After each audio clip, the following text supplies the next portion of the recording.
I had my first clinical experience volunteering in an emergency department in New York City, and it was my first time really seeing how physicians worked, both as intelligent team leaders but also compassionate caregivers. As I did more procedural rotations, realized that with certain surgeries, certain procedures, I can help patients achieve the lifestyle that they want pretty quickly, and that I felt was very rewarding. I'm a board-certified general surgeon specializing in advanced minimally invasive techniques such as laparoscopic, robotic, and endoscopic surgeries, and my clinical interest is applying those techniques to help patients with general surgery problems and also problems of the foregut, so stomach and esophagus. From our first visit, I want to establish a relationship with you, and by the end of the visit, I hope that you have a good understanding of who I am as a person and also what the problem is and what the treatment offers that we have. Minimally invasive techniques are techniques such as laparoscopic, robotic, or endoscopic surgeries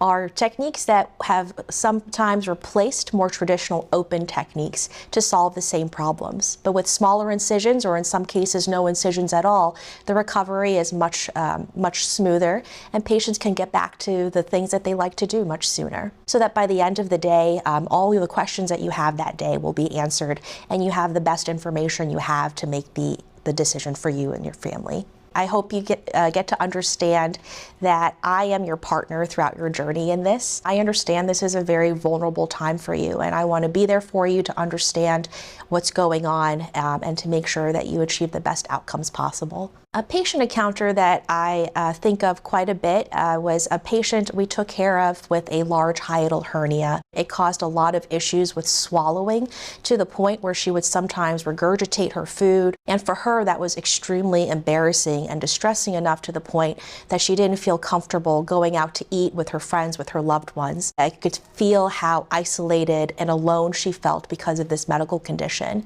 After she went through her surgery and had her recovery, she was able to go back to enjoying food again, to reestablishing those social connections, and I found that that interaction to be very rewarding. When I'm not in the hospital, I like spending time with my family. I live here with my husband. We're relatively new to Cleveland, so still exploring some of the restaurants, the social life, and also some of the natural hiking areas and parks in the area.